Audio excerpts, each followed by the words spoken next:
You know, like many black men my age, the first time I voted was 8 years ago.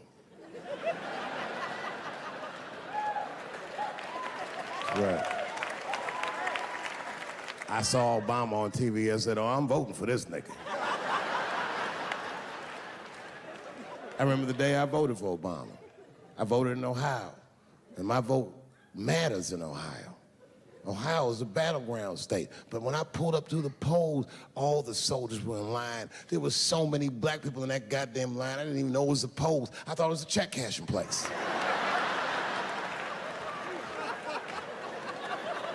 We were hugging each other, and old people were singing hymns and spirituals and shit. It was like the O.J. verdict times 10 or some shit. I've never seen black people that happy. 8 years later, I'm pulling up to the polls again. This time, I'm driving a brand new Porsche because the Obama years were very good to me.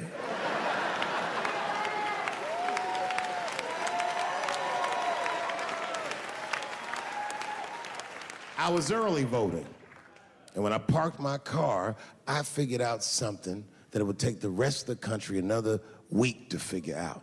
I understood that Donald Trump was going to be our next president because in Ohio, unlike D.C., you could see the results in the parking lot. Saw all these goddamn pickup trucks and tractors and shit.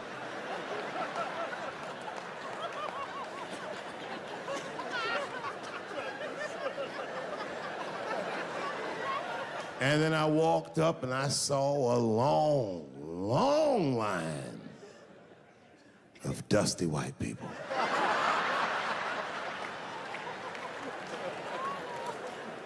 Yes, ladies and gentlemen, these were the poor whites.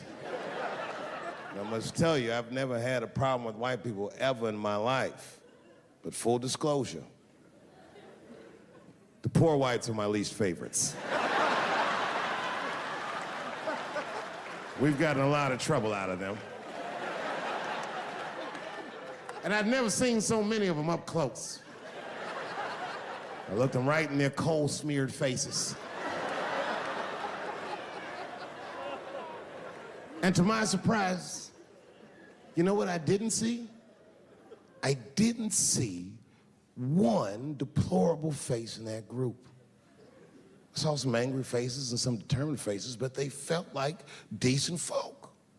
No, they did. In fact, I'm not even lying, and I didn't sound fucked up, but I felt sorry for them. I know the game now. I know that rich white people call poor white people trash. And the only reason I know that is because I made so much money last year, the rich whites told me they say it at a cocktail party.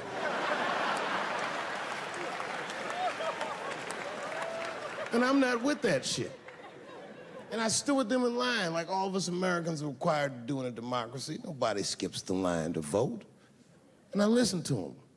I listened to them say naive, poor white people things. Man, Donald Trump's gonna go to Washington and he's gonna fight for us.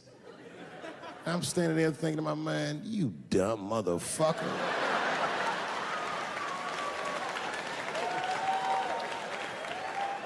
You are poor. He's fighting for me.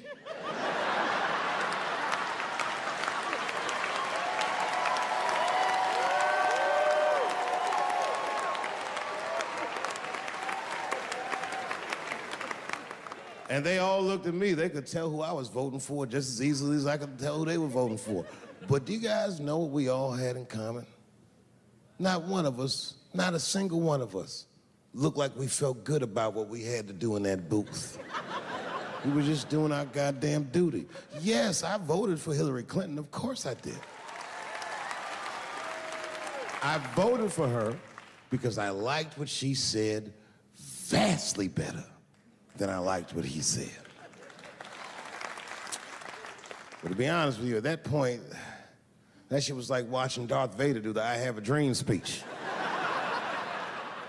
That bitch is mean as hell. She'd already Karate Kid swept Bernie Sanders' legs from underneath him. Boy, it was hard voting for that shit. But it was the lesser of the evils. I know you were a Clinton supporter, Miss I. I'm sorry to say like that. It didn't feel bad voting for her, but it didn't feel as good as it should have. She was gonna be our first woman president. They were gonna make coins out of this bitch.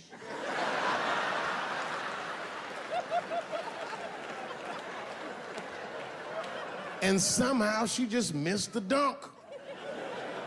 Of course she should have beat him. Of course she should have beat him. You know what voting for her felt like?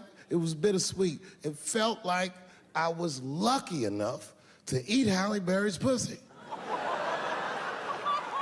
And whilst I was doing so, she fucking farted in my face, man.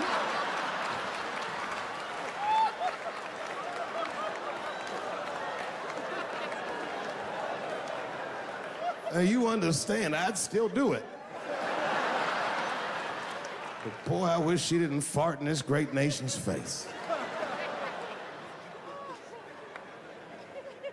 I voted that day, and then that same day I flew to New York City. I had work. That night I was in a comedy club in New York, and I said to an audience almost exactly what I just said to you. And I didn't know that there was a journalist in the room. And this journalist wrote an article. The headline of the article said, Dave Chappelle is an avid Donald Trump supporter. Yeah, I had no idea the paper said that. And you know how I found out? My wife called me from Ohio the next morning in a goddamn panic. David, what the fuck is going on in New York? I said, I'm being good, but what have you heard?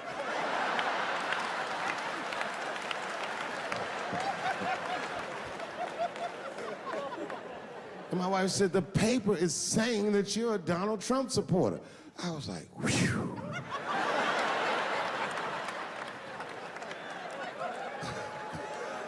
I said, don't worry about that shit, baby. Nobody in their right mind would believe that. And she said, no, David, people believe it. And then she started reading the comments to me. Oh, they were terrible. All these black people calling me all kinds of Uncle Toms and shit. I should tell you, buddy, this is a very serious allegation from one black to another. I was incensed. Uncle Tom? How am I Uncle Tom, nigga? You the one that reads The Observer? Anyway, all this shit goes down, and Saturday night rolls around, and now Trump is the president, and I'm hosting Saturday Night Live.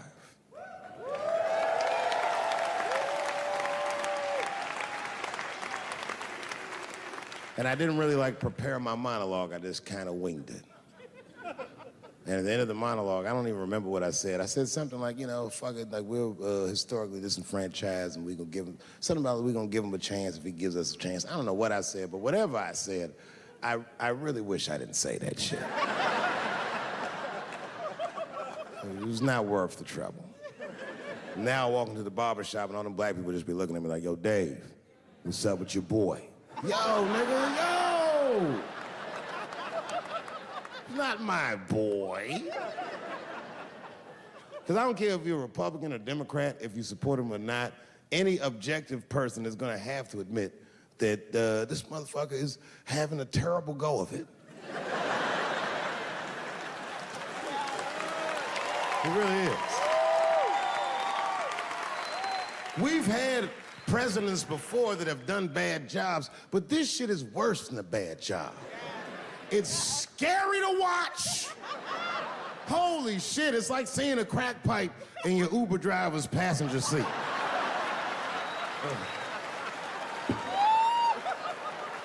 The fuck is wrong with this guy? Yo, he is lunching, nigga. I watched Donald Trump in a press conference, and this motherfucker had all the media gathered, and this nigga literally asked the media to their face to stop finding shit out. I was like, yo, this motherfucker is bugging. And then, I'm not even making this up, his lips started sweating. His lips. Have you ever seen a motherfucker's Lip sweat? What the fuck is wrong with this nigga's lips? It's like if you're on a plane, right? You ever been on a plane? I get scared to fly. I do it all the time. I be scared on there. And sometimes the plane will hit turbulence. And then I get nervous. But I always look at the flight attendant, and she looks calm, and it makes me feel calm. But if that bitch's lips were sweating, it's terrifying. Like, yo, nigga, why are your lips sweating? What do you know? And then, I'm not even making this shit up. This motherfucker grabbed the podium, he goes, you don't know how scary the things I read in my briefings are. And I was like, holy shit, man. You ain't supposed to tell us that, bro. That's bad leadership. Even as a parent, you think I'm gonna sit my kids down? Hey, little man, come here real quick. I was gonna holler at you for a second. Yo,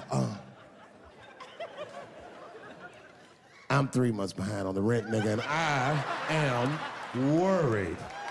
Very worried. Go to school and have a productive day, nigga. I was just thinking out loud, getting some shit off my chest. I'm like, what the fuck are you doing, bro? This is bad, man. Jesus Christ. All this motherfucker's ideas sound like high people ideas. Like he doesn't think these things through before he tells us. He just tells us what he's thinking as soon as it occurs to him. This shit sounds nuts. I'm gonna go to China and I'm gonna get those jobs from China and bring them back here to America. For what, nigga? So iPhones can be $9,000? Leave that job in China where it belongs. None of us want to work that hard. The fuck is he thinking? I want to wear Nikes. I don't want to make them shits. What the fuck are you doing? Stop trying to give us Chinese jobs. I am going to bring back coal. Coal? I'm not even exaggerating. I have never in my life even seen a fucking lump of coal. I honestly don't even know what coal is for. If you're gonna have motherfuckers digging around in the dirt looking for shit, find me some truffles, nigga. That's what I'm about. And these truffle prices are getting out of control. If it gets any worse, I'm gonna be back down to regular butter like everybody else. Terrible, terrible job. This motherfucker hit North Korea with rap battle threats. Fire and fury, like, yo! Yo, what are you doing?